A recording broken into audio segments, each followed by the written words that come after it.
ఈరోజు నీ కుటుంబం కూడా దేవుని శక్తి చూడాలి. తమ్ముడా, దానికి నువ్వే నడుం కట్టాలి.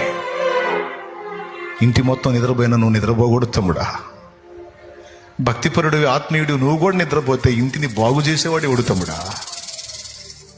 నీ కుటుంబాన్ని కట్టేదేవుడు తమ్ముడా. నీ కుటుంబాన్ని బయటికి తెచ్చేదేవుడు తమ్ముడా. నువ్వేగా. కష్టపడినా, నిలబడినా, భక్తి చేసినా, శక్తి చూపినా, కుటుంబ శ్రేయస్సు కోసం గోజాడినా నువ్వేగా తమ్ముడా. నడుంగట్టు తమ్ముడా.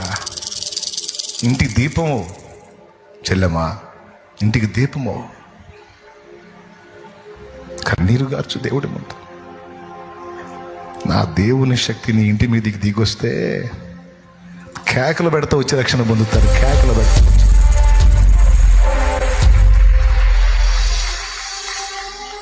సిద్ధపడి ప్రార్థన చేయండి. సమాజాల్లో సేవకులారా, గ్రామాలు, పట్టణాలు, ప్రాంతాలు కదలాలంటే మాటలు కాదు, మాటలు కాదు. అట్లా చేయుంచే పో, నా దేవుడు నిన్ను ముట్టాడంటే కార్యం జరగాలి. అక్కడ రిపోర్ట్ మారాలి. శక్తి శక్తి శక్తి శక్తి శక్తి పనిచేయాలి అక్కడ. అట్లా చెయ్యి ఉంచితే కార్యం జరగాల.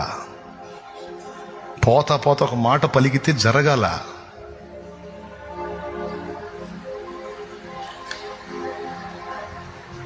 అప్పుడు అర్థమైద్ది, ఆహా మన మధ్య తిరుగుతున్నాడు ఒక మనిషి అనుకుంటున్నాం, కానీ దేవుడు అతనికి తోడై ఉన్నాడు, అతని పక్షంగా దేవుడు కార్యాలు చేస్తున్నాడని సమాజం గుర్తించు.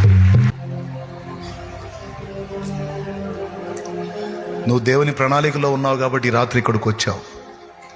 స్పెషల్గా నిన్ను ఏర్పరచుకున్నాడు కాబట్టి వచ్చావు. ఈ మాటలు వింటున్నావు. గుండెల్లోకి తీసుకొని రోషం తెచ్చుకొని పట్టుకో దేవుని పాదాలు. ఎప్పుడైతే దేవుని ప్రభావం నీలో నుండి సమాజం అనుభవించిందో అప్పుడు గ్రామాలు గదులుతాయి, పట్టణాలు గదులుతాయి, పల్లెలు గదులుతాయి, ఊర్లు గదులుతాయి, వాడలు గదులుతాయి. మొత్తం వచ్చి పడతారు. ఇట్లా